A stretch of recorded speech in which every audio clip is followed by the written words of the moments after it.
अस्सलाम वालेकुम। आज मैं आपके साथ चपली कबाब बनाने की बहुत ही मज़े की रेसिपी शेयर कर रही हूँ। तो इसके लिए सबसे पहले हमें चाहिए होगा बीफ का कीमा, क्योंकि चपली कबाब जो है वो बीफ के सबसे ज़्यादा मज़े के लगते हैं।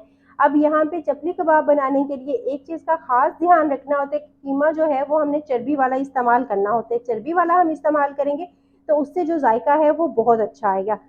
ये देखें इस तरह से। और इसके बाद इसमें जाते हैं प्याज। मेरे पास तकरीबन 4 प्याज थे। जितना कीमा हो उससे आधे हमने प्याज इसमें डालने होते हैं। प्याज को मैंने चॉप किया और उसके अंदर से उसका पानी जो था वो निकाल लिया, क्योंकि हमें इसमें पानी बिल्कुल भी नहीं चाहिए। इसके बाद मैं इसके अंदर डाल दूंगी 1 टीस्पून लहसुन का पेस्ट और 1 टीस्पून ही अदरक का पेस्ट। फिर मैंने इसके अंदर डाल देने हैं टमाटर। 3 अदर टमाटर थे जिसे मैंने बहुत बारीक चॉप कर लिया। इसके बाद मैं इसके अंदर डाल दूंगी सब्ज़ मिर्चें, तकरीबन 1 टीस्पून के करीब। आप नमक मिर्च अपनी मर्जी के हिसाब से इसमें कम या ज़्यादा कर सकते हैं। फिर जिसके बाद नमक जाएगा 1 टीस्पून, मोटी कुटी हुई सुरख मिर्च जिसे दड़ा मिर्च भी बोलते हैं वो भी 1 टीस्पून, जीरा 1 टीस्पून, खुश्क धनिया का पाउडर 1 टेबल स्पून, गरम मसाला 1 टीस्पून, अनारदाना 1 टेबल स्पून। ये सारी चीज़ें मैंने इसके अंदर डाल दी हैं। इसके बाद मैं इसके अंदर डाल दूंगी धनिया, एक छोटी गट्ठी के करीब या एक छोटी प्याली। फिर उसके बाद इसमें जाएगा मोस्ट इंपॉर्टेंट इंग्रेडिएंट्स, मकई का आटा। अब यहाँ पे हमने बेसन बिल्कुल भी इस्तेमाल नहीं करना, मकई का आटा करना है, क्योंकि उसी से अच्छे बनते हैं। तकरीबन मेरे पास है 3 टेबल स्पून के करीब। अब मैंने इन सारी चीज़ों को मिक्स कर लेना है। हाथ से अच्छी तरह से इनको मिक्स कर लेंगे।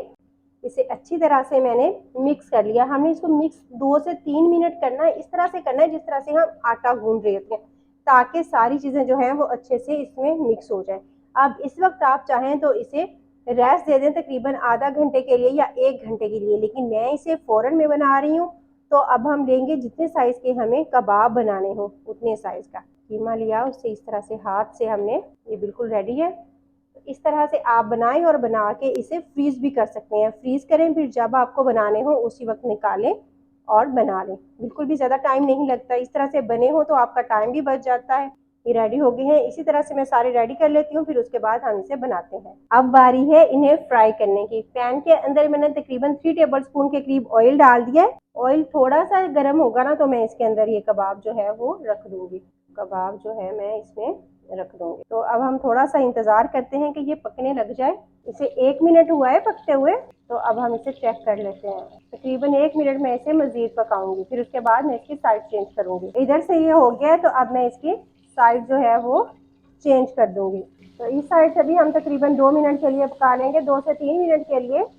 आँच को हमने ज़्यादा तेज नहीं करना, लो टू मीडियम आँच पे ही हमने इसको पकाना है। अब हम इस साइड से भी चेक कर लेते हैं। बहुत ही ज़्यादा मज़े की खुशबू आ रही है। तो ये रेडी हो गया है, इसे मैं निकाल लेती हूँ। तो इसी तरह से मैं ये बना लेती हूँ सारे जितने भी मेरे पास थे कबाब। बिल्कुल रेडी हो गए हैं। अभी मैंने टेस्ट किया है, टेस्ट भी बहुत ज़्यादा मज़े का।